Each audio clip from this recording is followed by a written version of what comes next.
Melanjutkan dialog kita tentang dualisme Golkar, saling gugat di Partai Golkar. Tadi sudah ada Pak Hajri, sekarang sudah hadir peneliti LIPI Ibu Siti Suro. Selamat datang Ibu, selamat bergabung bersama kami.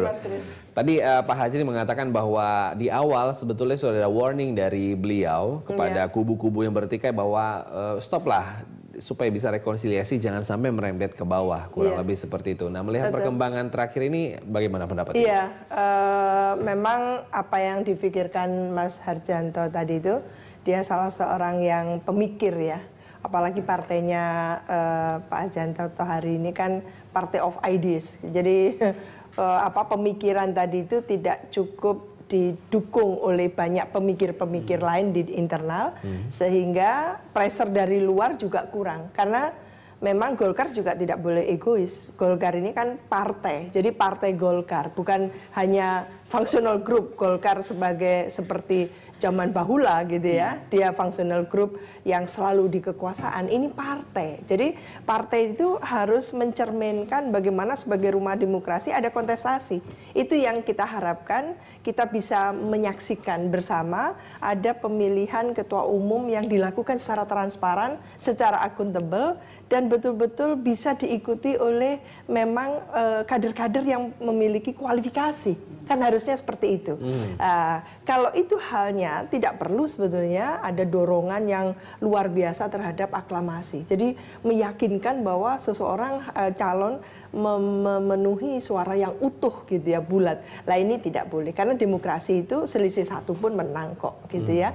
Jadi ini indahnya sehingga bisa diterima oleh semuanya lah. Tapi mungkin harapan itu sirna ketika memang yang namanya partai politik dipacu atau dipicu untuk berkontestasi, tapi lalu tidak mengindahkan transparansi tadi, sehingga gagasan dari Pak Harjanto Thohari tadi itu tumbang begitu saja, dan beliau satu-satunya yang menarik diri untuk menyaksikan, apalagi kecenderungan violence ya, kekerasan tadi disebutkan itu sudah terjadi. Lah ini yang tidak elok sama sekali. Partai sekali bergolkar harus menggunakan cara-cara yang tidak musyawarah mufakat, tapi cara-cara kekerasan, premanisme kan gitu. Yang itu yang membuat akhirnya Pak Hajri mundur lah ya.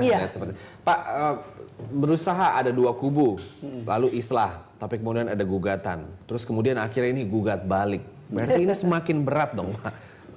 Ya, sebetulnya kan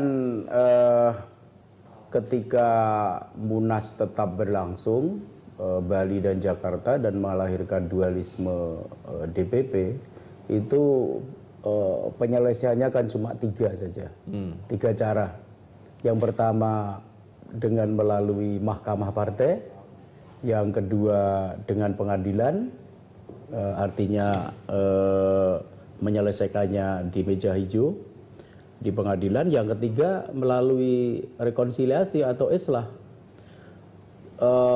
Cara yang pertama, mahkamah partai, tidak bisa dilaksanakan karena ketua mahkamah partai Pak Muladi sendiri sudah angkat tangan.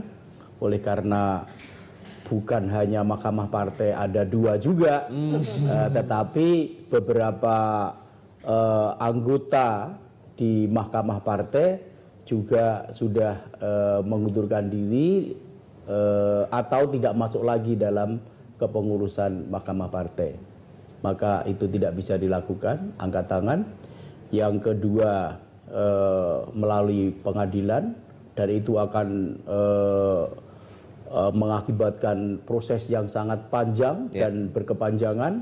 Belum lagi ada jaminan mereka yang kalah akan dapat menerima begitu saja. Mungkin akan ada proses naik banding, kasasi dan sebagainya.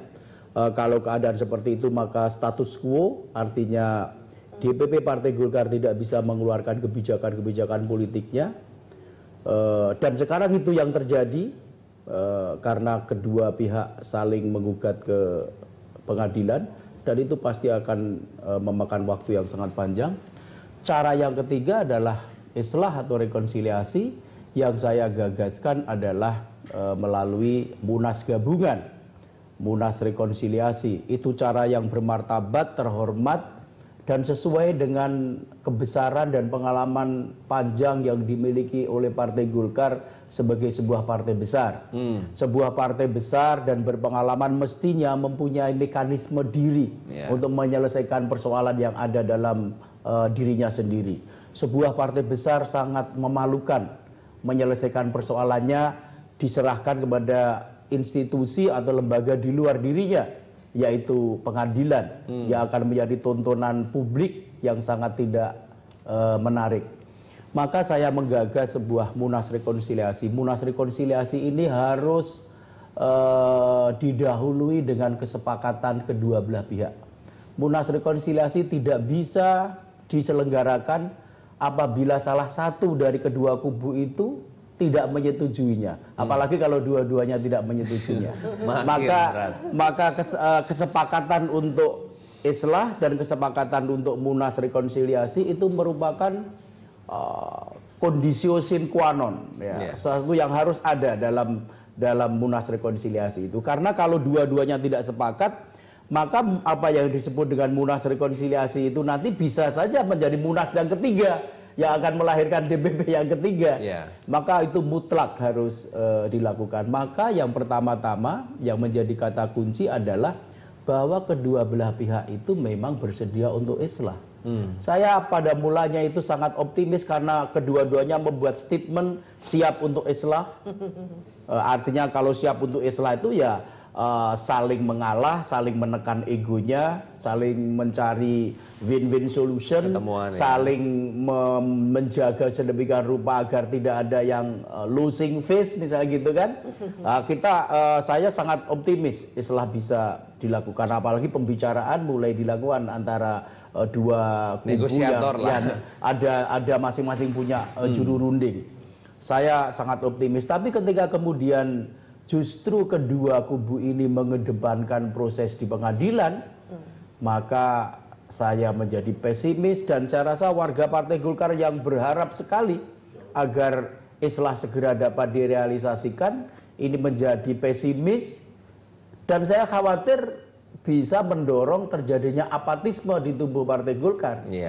DPD terutama bulan Maret ini harus sudah berhadapan dengan agenda politik pilkada, bisa menjadi korban tidak bisa ikut serta dalam pilkada. Karena dalam Perpu tentang pilkada itu ada aturan bahwa diperlukan rekomendasi dari DPP partai masing-masing.